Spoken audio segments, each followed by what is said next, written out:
So now we go to questions and answers. So I have a question from Lucille Maybon. The question is, hello, I would like to know what kind of tools would allow to act on this situation at the different levels, institutions, civil society, justice, international justice. What are the role, or what is the role of NGOs in the situation? And related to that also, my question is, how can the judiciary system fix itself? The problem is there are a lot of Tunisians who are under the impression there is a lot of corruption within the judicial system, and that's what the president is using to justify his shutting down or closing down the judicial council. But how can we put pressure to reform the judicial system while it is independent of any other executive or legislative branch? So those are the two questions. Maybe we start with Mr. Saeed. Sure, thanks, Radwan. So just answer the question about how the judiciary can reform itself and answers the accusations of corruption. I think there was also another question, questions and answers about delays in certain investigations. For the judiciary must be independent, but it must also be accountable. You ensure accountability through a disciplinary system. Judges are subject to a disciplinary system. If the judge is responsible for misconduct, and misconduct is clearly defined by the law, the Higher Judicial Council is working on a code of ethics, hasn't been adopted yet, but just based on the law, if the judge is responsible for judicial misconduct, that judge can be removed from the office in cases of serious misconduct, or can be subject to other disciplinary sanctions, including suspension. So the procedure, it exists. There are two elements that are important to highlight. When it comes to any citizens, including the attendees that are asking questions about certain delays in certain cases, etc., they can bring a complaint before the Judicial Inspection Service. The Judicial Inspection Service is under the authority of the Ministry of Justice, is under the authority of the executive branch. If you have any concerns, complaints about judicial misconduct, you bring it to the Judicial Inspection Service. The Inspection Service investigates, and if the allegations are founded and there is enough grounds for misconduct, then you bring it to the Higher Judicial Council. So when you complain about the Higher Judicial Council not doing enough, we have to understand that the Higher Judicial Council is not the body in charge of the investigation. It's the Ministry of Justice so far and the Judicial Inspection Service who are in charge of conducting such investigations and assessing whether there are reasonable grounds to initiate disciplinary proceedings. That's one element, and I think it's important while we are thinking about the accountability of the judicial system to highlight and to insist that the Higher Judicial Council does not have all the authorities or all the powers, and it's not in charge of the Judicial Inspection Service, for example. You reform the judiciary as well through the laws that govern the judiciary. The Constitution provides for a law on the reform of the military justice system to limit the jurisdiction of military courts to strictly military offenses. Had that law been applied that were there since 2014, for example, Mr. Kilani is subject to military prosecution just because he expressed his opinion. So that law was not adopted. That's the responsibility of the parliament. That's the responsibility of the government. There is a law on statute for judges that was also provided for by the Constitution. 7 years after the adoption of the Constitution, or 8 years, that law was not adopted. And because the law on the statute for judges was not adopted, what we have so far is the law of 67 that governs the whole aspect of the management of the career of judges, and that would effectively give the president, if he is to enforce his plan of dissolving the Higher Judicial Council and appointing a new Judicial Council or a new body that's under his control, to dismiss judges, like to remove them from the office. There is no such a thing as security of tenure for Tunisian judges. They are considered as civil servants, and they can be terminated by the executive if you don't have that guarantee through the higher judicial council. And the third element about the delays, and I think it's important, I think it's a legitimate question that was asked about delays in specific case of Shukri Belaid and Fahimi and others. And here again, it is important just in relation to the higher judicial council, because that's the topic of our discussion today, to clearly tell everyone that it is not the responsibility of the higher judicial council to conduct criminal investigations. That's not what the higher judicial council is for. And if the president is really concerned about delays in judicial proceedings, the president has the financial means to increase the number of judges, to increase the number of prosecutors, to increase the number of security or law enforcement officers who can conduct such investigations and who can ensure that there is no prolonged judicial proceeding as they are, and also to, in terms of the reform of the Code of Criminal Procedure and making criminal proceedings less complicated and less prolonged. The role of the civil society organization, I think it's important, at least in the context of Tunisia, to highlight the significant, important role that was played in the past by by the Professional Association of Judges, particular the AMT, Association of Tunisian Magistrates, and that is today leading also the fight and the pushback against the president's decision. So it's important for this judicial Professional Association of Judges, together with civil society organization, together with the Bar Association. I just wanted to insist that when it comes to the rule of law and when it comes to human rights in a country, when it comes to the separation of power, the primacy of the constitution, the respect of constitutional challenge and legal procedures, the Bar Association must be independent. Those representing the Bar Association must act independently and in defense of the rule of law, not to implement some political agenda. And that kind of coordination between civil society organizations, between Bar Association, Professional Association of Judges, and other stakeholders, that might help or contribute to ensuring that such systematic dismantling of the rule of law in Tunisia is not being brought to the end that the president is hoping for, and that both the constitution, the parliament, and the higher judicial council are reinstated.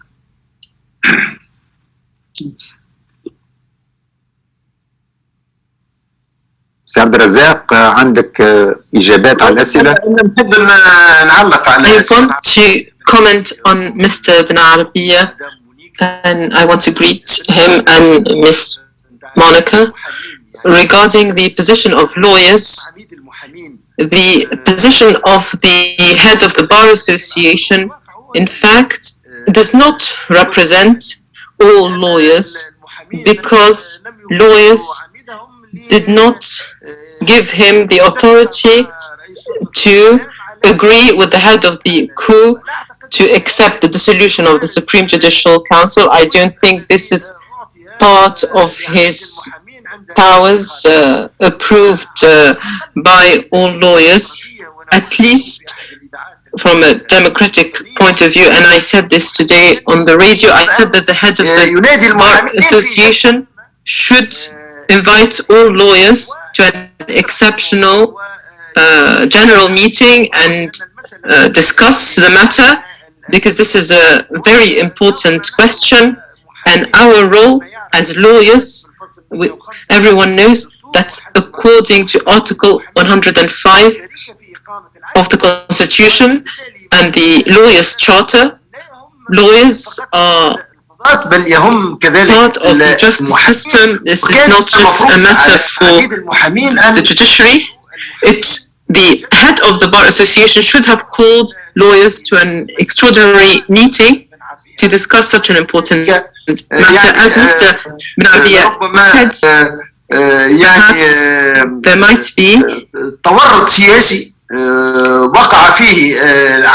political implication by the head of the Lawyers' Bar Association. I do not know how far he is implicated in this relationship with the coup, but his position does not represent the history of the law profession or the lawyers' charter, and he has not been faithful to the struggle of lawyers for democracy and freedom, and of which the independence of the judiciary is an important pillar. This is in relation to the question of the role of the position of the president of the Bar Association. Of course, today, public opinion, we have seen that at the beginning, on the 25th of July, when the coup happened. Since that time, there has been a great change in the position in public opinion. Today, we find, particularly in the educated elite, they have understood that the head of the coup authority is leading the country to the unknown, because today our country is almost collapsing. There is chaos in the legal and institutional aspect. Some institutions, we are surprised that he could abolish, for instance, the commission to assess the constitutionality of laws, or the anti-corruption commission. Why will these dissolve? This is someone who wants to dismantle the state. He is in the process of dismantling the state and its institutions in order to drag it into the unknown. And we must, all patriots, all free people in Tunisia must stand against this grave danger, because today the head of the coup authority is the imminent and real danger, and the Tunisian people will wake up, at least part, those who were deceived by the discourse of his popular discourse of the coup authority, which, it must be said, has brought him a certain popularity and incomprehensible popularity. And of course, this, as I said, his reality will be exposed through the result of where he has taken the country. I believe that we must save the country before it is too late, and I hope that the active forces in Tunisia will wake up and stand against this danger which threatens every day the foundations of the nation and of the state. Monica, thank you, Mr. Abdelrazak. Where is the civil society in Tunisia? We've all been so proud of the civil society in Tunisia in the last 10 years.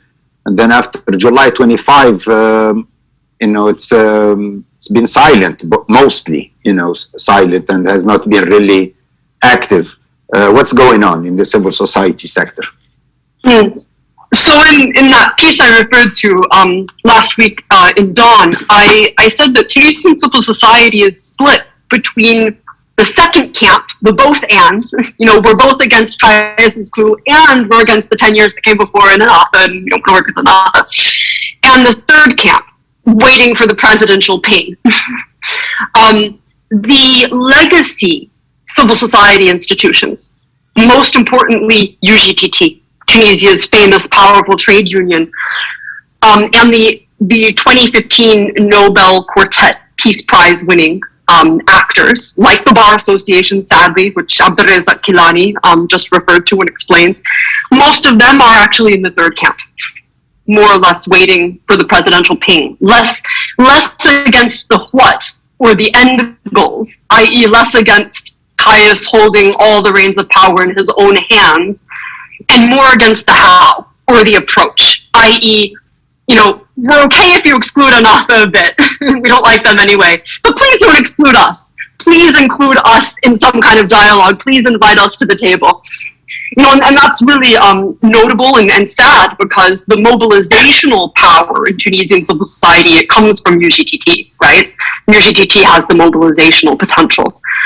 Newer civil society organizations, ones that were created after the revolution, I think have been more likely to be in the second camp of the both ands. But there's a lot of disorientation and disagreement happening even within some of those. Even within, for example, Bausala or iWatch. iWatch, at least in its leaders' statements in Arabic on social media, on their own personal accounts, were quite, enthusiastic or sympathetic to elements of what Sayed did on July 25th. So there's a lot of splits within Tunisian civil society. They're mostly in the second and third camps, though.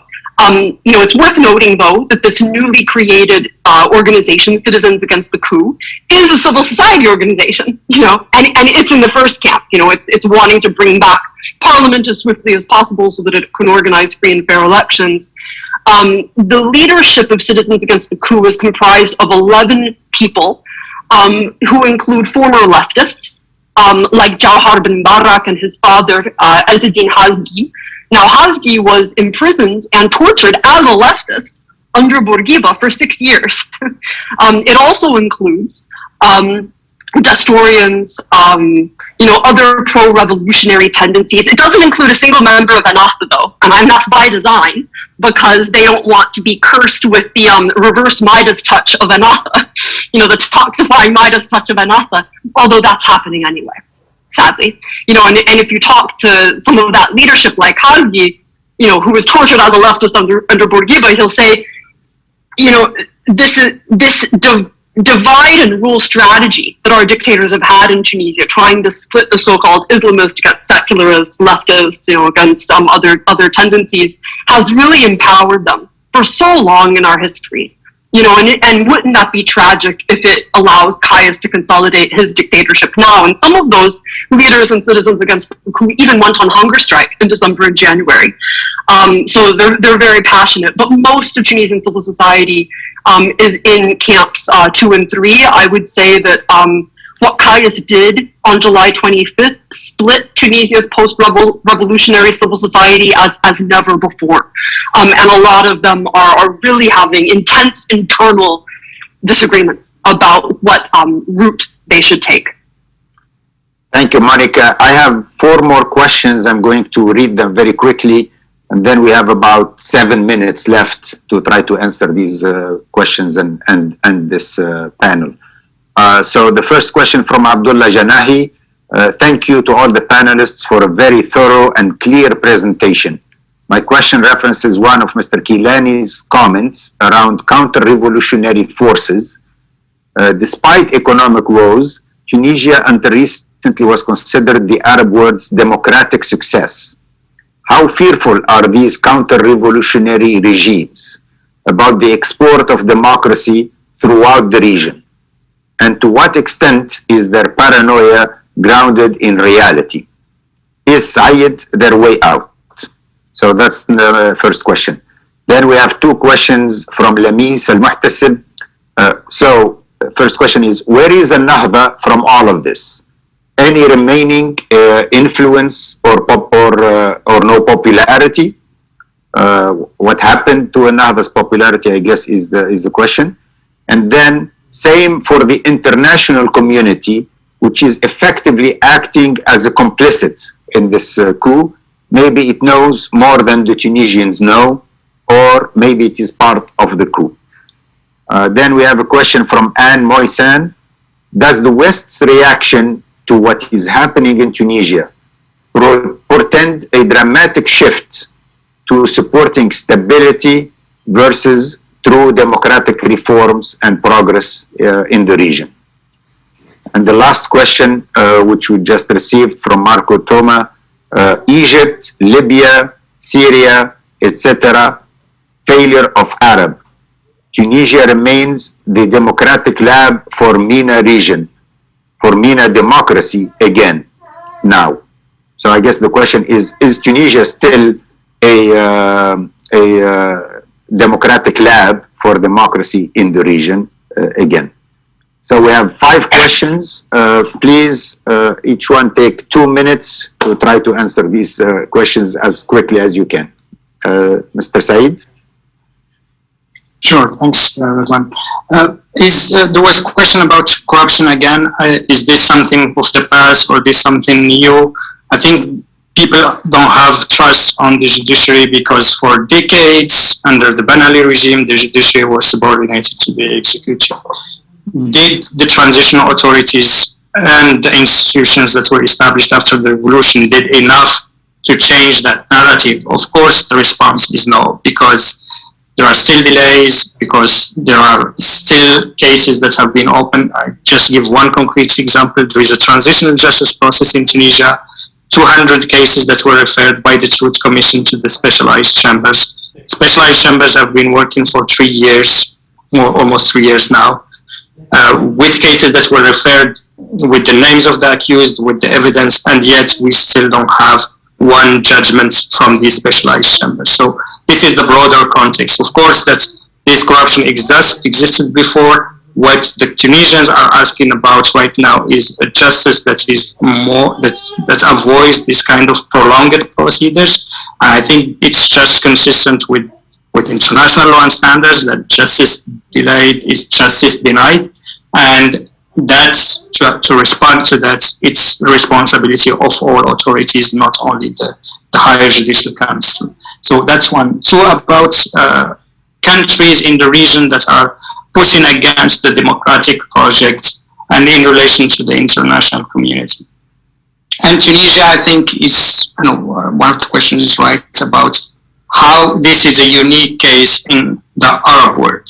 I heard a lot of criticism of the Tunisian constitution of 2014, but of all the constitutions that we had in the Arab world, all over the years, like for decades and decades, this is the constitution that was adopted following an open democratic process, a constituent assembly that was elected democratically, a transparent process, an inclusive process that lasted for 3 years, and that resulted in a constitution that maybe is not perfect, but it's the result of a comprehensive, inclusive, transparent, legitimate process, not some kind of consultations over social media platforms or what is being proposed right now. And it's important to insist on that for the international community, for them to engage with this process and to choose stability over the rule of law, to choose what they call stability over the rule of law and over human rights. Tunisia is a democracy. If the president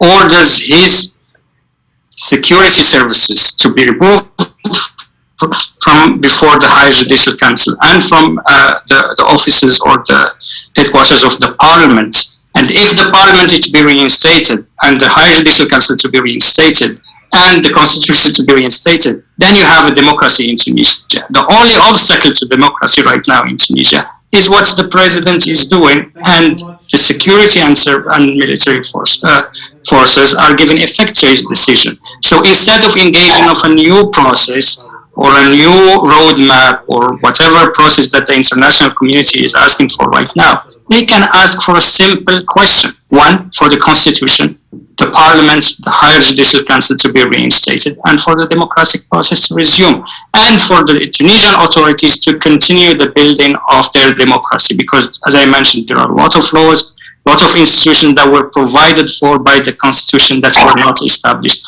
Had we had the constitutional court, maybe the outcome would have been different right now. Not sure at 100% because the president believes that he has the power to suspend the constitution by decree, so he could easily have had suspended the constitutional court as well.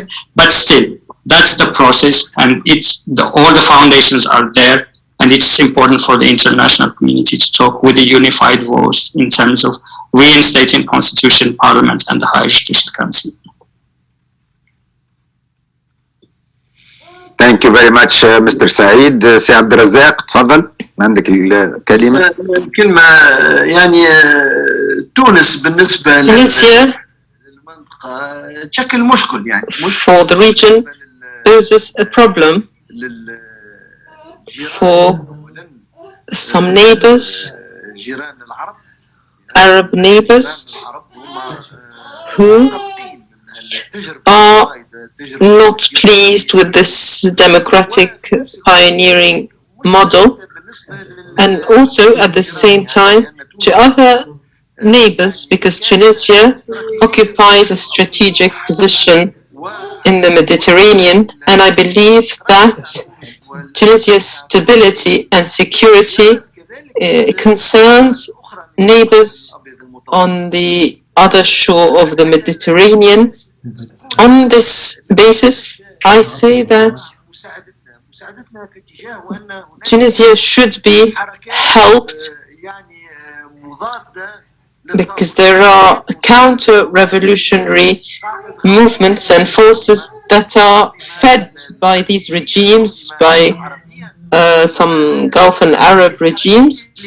These movements do not represent a popular force, but represent a power in terms of media presence or financial power.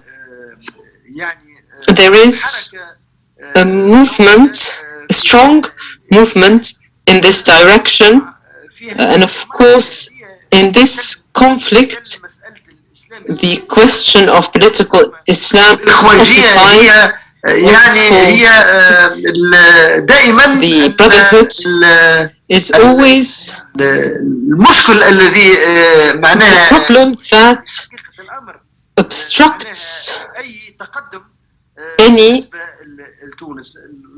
progress for Tunisia, the so-called Brotherhood, Islamists, and however, Islamists in Tunisia, as represented by Ennahda, objectively, they have proven that they are a democratic party, and their experience through their participation in government over the last 10 years, we did not hear that Ennahda any day, in terms of the constitution or the laws, wanted to violate these or the rules of the democratic game, but they respected them, and on this basis, the elite, the intellectual elite in Tunisia must take this part of Tunisian society that is represented by Ennahda. They should involve them in society and integrate them in society. They are part of the Tunisian society, and no one should accept this exclusionary discourse. And we know that there is a political party that is promoting this exclusionary discourse. Tunisia cannot advance with exclusion. There should be coexistence between Tunisians. They should build their democracy in the framework of brotherhood and particularly respect for the law and institutions and respect for the constitution, this constitution that guarantees freedom of conscience and belief, and it should be the criterion, should be the social contract that should rule any difference between the various political parties. In fact, I am optimistic. I believe we have a conscious elite and conscious people that will not accept to go back to dictatorship, and democracy, the will of the people will triumph in restoring freedom and democracy. Thank you, Mr. Kilani, and thank you particularly for this optimist note, because we all need some optimism, and we hope the future will be better than our present. Last words and maybe a few comments about these questions. Sure. To answer Lamas's question, so where is Ennahda in all of this? 3 exclamation points. I think it's important to first say that to make one's response to what's happening since July 25th, a referendum on Ennahda, on whether Ennahda has been good or bad for Tunisia, is to engage in the most dangerous kind of whataboutism. Ennahda has participated now in 3 free and fair elections. It's respected the results of all of those elections. It's also voluntarily given up power in a variety of non-electoral contexts over the past 10 years, when it didn't actually have to, because it's strategically self-interested, it wants to survive, but also because Ennahda reasoned, even well before the 2011 revolution, that democracy was in its best interests, right? Because dictatorship didn't go so well for Ennahda. You know, there was torture, horrible torture, there was political exile. You know, it wasn't a good experience for them. It's also important to point out that Ennahda has lost vote share consistently in each of Tunisia's 3 elections. It was even beaten in the second one of those elections by a so-called secular anti-Ennahda, so-called anti-Islamist party, Nida Tunis. So, you know, this gets now to Abdullah's question about whether the paranoia regarding Ennahda and the so-called Islamist problem from some Arab regimes is founded. And I would say no, it's not. Ennahda can be beaten democratically. It has been beaten. They respect the outcomes of elections. And even next door Algeria, which has had its own storied problems with Islamists, made its peace with Ennahda having a measure of the vote share in Tunisia after the revolution, which tells you a lot, I think. Algeria understood that Ennahda wasn't going to be a threat to them.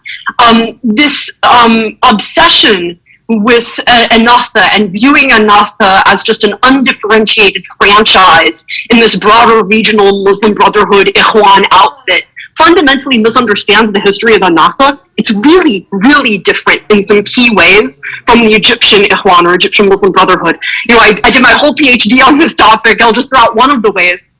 They weren't founded by one person. They didn't have a pyramidal top-down structure from the beginning. They endeavored to have some internal forms of checks and balances and vibrant debate even from the beginning. And they included women from the beginning. There wasn't a separate qism or separate division for women. Now that's completely different than the way that the Egyptian Muslim Brotherhood was founded in 1928. You know, the list goes on and on and on. In Ennahda's first press conference in 1981, they said that they would be happy to work with communists or anybody who was going to ally with them against Bourguiba's dictatorship. And a lot of other Islamists or Ikhwanis in the region were looking at them saying, "What? You call yourself Islamist and you're going to work with the communists? What?" You know, so this is not to exonerate Ennahda. Ennahda has made many, many mistakes over time, but it is to say that this kind of paranoia, single-minded focus or obsession on Ennahda, or, you know, this kind of both-andism right now, given the gravity of the current situation, given that Kais Saied has all the power and that Ennahda is only polling around 10-15%. If there were elections tomorrow and Kais Saied simply abided by the democratic rules of the game and created his own party, he would absolutely kill Ennahda in those elections. So, you know, it's just an unfounded obsession that really, really plays into Kais's hand, and Tunisia has a long history of that with its dictators. Is the international community part of the coup? Not to my knowledge. But is it complicit? No. Now that's a more interesting debate, because some of these muted, mystifying, credulous reactions certainly do help enable Kais. So, you know, I think what happened this past week with Kais shutting down the High Judicial Council is really a speak now or forever hold your peace moment regarding Tunisian democracy. One might hope that Western countries, including the United States, would invest as much effort in trying to help Tunisia's democracy as they invest in complaining about how there's no democracy in the Arab world. You know, Tunisia is the first organically created democracy in the region, the only form of representative, accountable government in the region. You know, it's just a bit mystifying. But this now takes me to Anne's question: Does the West's reaction represent a dramatic shift to supporting stability over democratic reform progress? No, it doesn't.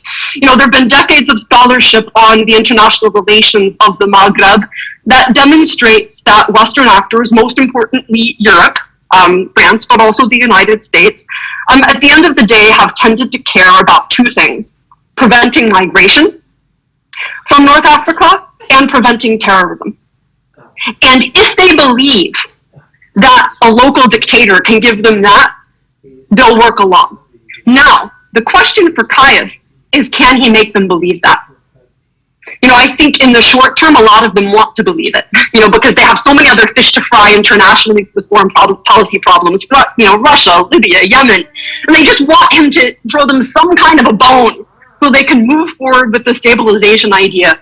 But I think in the longer term, they're going to see, you know, like some Arab governments in the region who've, you know, soft pedaled him a little bit too, that he's an agent of chaos. This is not your garden variety dictator. Caius has an ideological commitment to a very strange radical revamping of Tunisia's political system that looks like an hourglass. It's a Gaddafi-esque, Jamahiriya-esque system that has so-called very direct, healthy, rich democracy at the bottom level and a strong president, and then nothing in between. No civil society organizations, no political parties, nothing in between. But it doesn't play out that way. You know, like it didn't play out that way in Gaddafi's Jamahiriya state in Libya. It's not going to play out that way in Tunisia. It's going to probably produce a lot of chaos. He doesn't have any economic plan. He doesn't want to dialogue with anybody. Whenever he gets on the phone with you know, American officials, he just wants to lecture them about obscure legislative history from the United States, you know, etc. Is Tunisia still a democratic laboratory? No, it's not. It's now a laboratory for de-democratization. Thank you, Monica, for those less optimistic remarks. But we live in dire times. We live in very dangerous times for our nascent democracy in Tunisia. But I think this was a really wonderful panel. Very important points and excellent presentations. Also very good questions from our audience. So I want to thank you all very much for joining us today, and let's pray that Tunisia will re-establish itself as a democracy. I personally am very optimistic. I feel that the Tunisian people who have tasted freedom in the last 10 years, they also tasted poverty, to be frank, especially in the last 2 years. You know, the last 2 years of the pandemic have been very painful. And so, but in general, they're not going to give up on freedom. I think they will be very much attached to freedom and democracy. And they will know that there is no freedom and democracy without a constitution that respects freedom and democracy, without institutions independent of each other, without checks and balances, that if we put all the powers within the hand of one man, whoever that man is, then we have lost everything. And that we cannot talk about democracy, we cannot talk about freedoms when there is one man who can decide everything and fire judges whenever they disagree with him, fire ministers whenever they disagree with him, close down the parliament whenever they disagree with him. That is a recipe for disaster and a recipe for one of the worst dictatorships that can exist on the face of the earth. I don't think the Tunisians will accept that. I think the Tunisians will continue to fight for a return to freedom and democracy, a rule of law and constitution.